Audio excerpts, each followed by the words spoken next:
Welcome. This episode is for anyone who did not receive either the $600 or the $1,200 stimulus check from the IRS.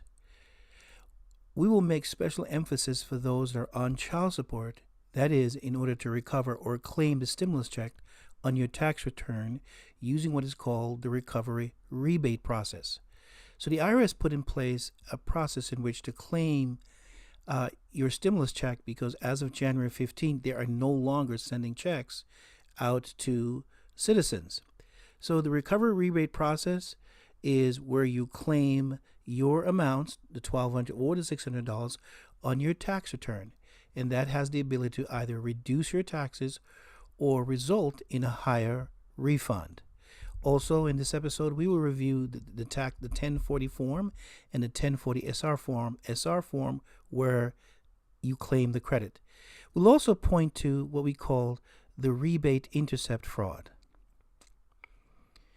As you know, this past December 2021, Chairman Richard E. Neal of the Ways and Means Committee was put in charge of what is called the Economic Impact Payment. That is, they included both the CARES Act, which is a $600 payment, and the Economic Act or Recovery Act under this program called Economic Impact Payment. So as a result of that, both payments are now considered not income, but actually a rebate towards your tax return. Now, this is where, for the people that are on child support, they would have intercepted or confiscated the first stimulus check, which was $1,200, but special provisions was made in this recent bill where the $600 were exempt. In essence, so both are not considered income, but a rebate. Now, on this channel, we said that the 1099 workers are not included in child support. Those recipients also can claim the credit on their tax return as well to get a refund or lower their taxes. If you had a loved one or a relative which you had claimed on your taxes and they passed away, the IRS allows you to claim their credit as well on your return. This is the extra funds that we were talking about that you can claim. Now, we're going to present this information to you in terms of an educational platform. However, please feel free to consult a tax professional for specific details. Our goal here is just to help you, sort of walk you through the program so you understand where the information is placed on your tax return in the event that you have any issues. Hello, my name is Chris, and in this episode, we are reviewing the recovery rebate process. Now, the rebate process is different than the rebuttal process, as here on the screen. The rebuttal process is where if the child support had intercepted, or the Internal Revenue had intercepted your first $1,200 payment, you could claim it using the rebuttal process. There's a section on here that we're going to call Call to Action, which is at the end of this presentation, where we give you tips and strategies that you could use in order to get extra funds from your rebate process. As always, we present this information to you, and we do a lot of research. And for that, we're asking for a donation. We suggest a $25 gift, but anything there is. Also, please subscribe and hit the notification bell and follow us on all the other social platforms. So let's begin here. If there are anyone who was incarcerated during 2020 or 2019, initially the IRS says you would not be eligible for the stimulus payment. However, in the case law against the Treasury Department here, Steve Mnuchin, which was a Treasury, he was sued, or I should say the government was sued, and in a ruling by Phyllis J. Hamilton, we now include what is called incarcerated or prisoners who can claim the credit. If you're a non-custodial parent and you have what is called an arrangement with the IRS where you can claim your child sort of either every other day or whatever arrangements, this is a good opportunity to review that program to see if this is your year in which to claim your child, even though you do not have custody. Also, we reviewed another video on our channel called the Tax Refund Offset. Yes, once you have your tax refund, it can be offset by the IRS, and that goes for both child support as well as for student loan. You may want to review that video. So here's where we begin. First, to determine whether or not you are eligible for the payment. So you start off at IRS.gov/account. And here it tells you what the requirements are for qualifying for the stimulus check. Not everyone is qualified for it. So if you verify at Get My Payment, you will see two sort of status. First, the first payment status and the second payment status. So the first one is May 1st on this particular example. And then there's January 6, 2021 is the second example. So this individual received their stimulus payment.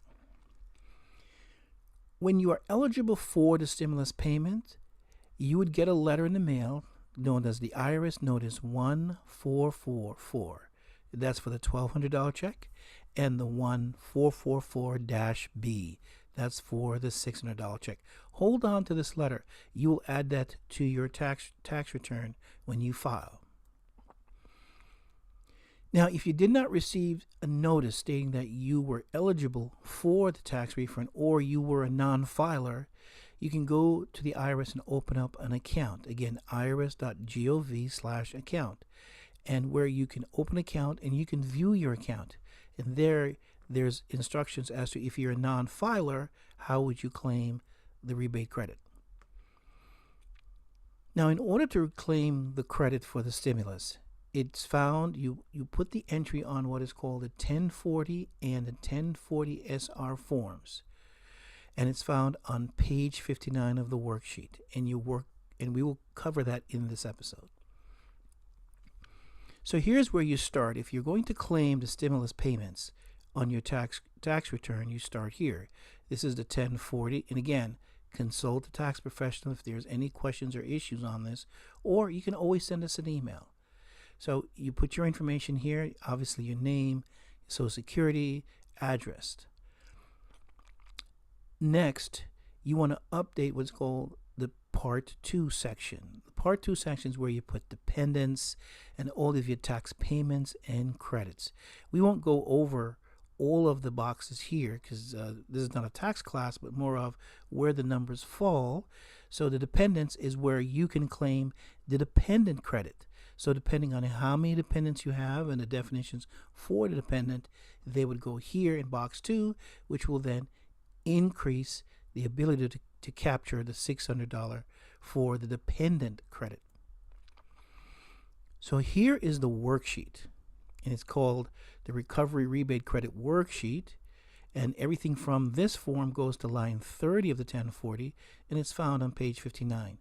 As you see, one of the requirements is you first start with the notice 1444 and notice 144B. The second requirement is you must have a valid Social Security card. Now, for those of you who are on child support and you followed a strategy whereas you eliminated or you give back or returned your Social Security, well, you may not be eligible for the rebate. On this channel, we do not recommend or suggest you give away any benefits in terms of, challenging child support, but there's a strategy out there of giving back your Social Security. Well, if you don't have it, you have to work with the IRS because a valid Social Security card is one of the requirements to claim the rebate. So here's the rest of the rebate recovery worksheet. So this is line 5 through 11.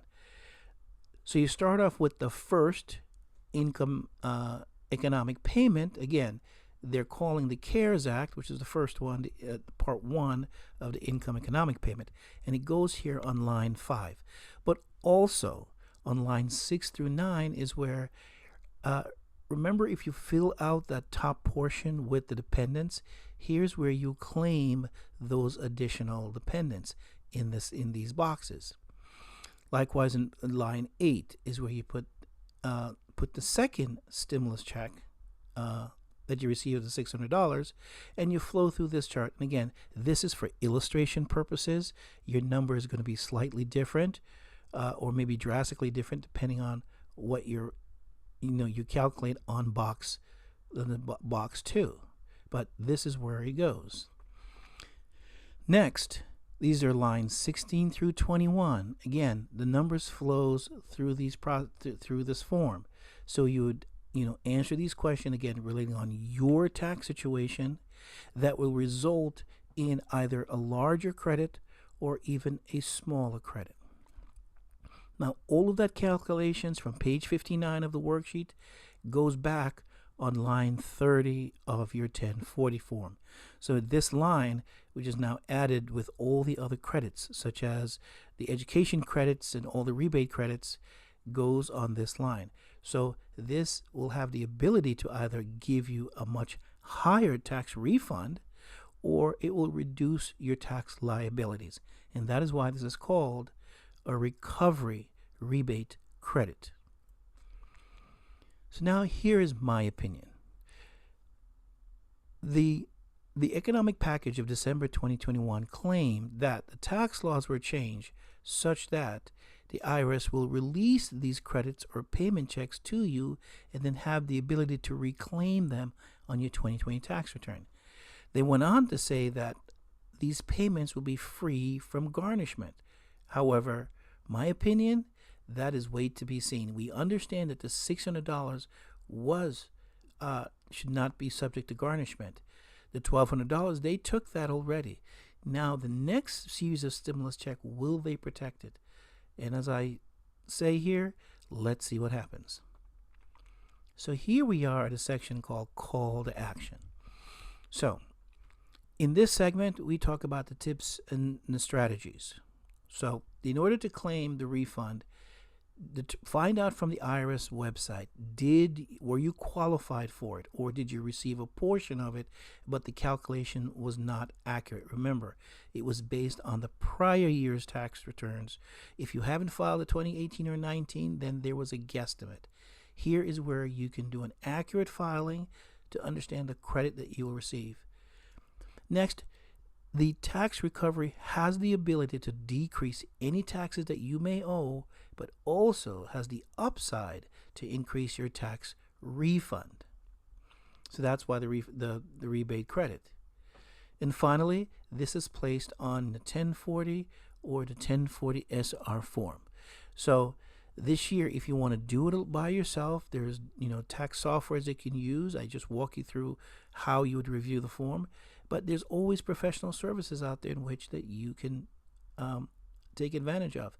Now, here, this point, someone will say, well, what about the tax offset? If you go through this process, they may take your tax return, your tax refund. Yes, again, I'm waiting to see what Congress does to the third stimulus check in order to protect it. But if not, send us an email. We believe we have a solution to help prevent that, and we can follow up you with that. So in essence, the IRS says everything's okay if you want to take advantage of the recovery rebate process. Now, if you disagree with anything that we've put in this presentation, please feel free to email us. If there's anything you like in the presentation, please also email us. We also ask for you to subscribe to our channel and hit the notification bell. And on the other side, we're asking for a small donation just to keep us going. As always, we provide the information in a specific format for you, in nice, small, what we call bite-sized chunks, so you can understand it and do additional research. So here we are at the end, and this is claiming your stimulus check on your tax return. There are other videos you can watch on this screen. Thanks. Have a good day.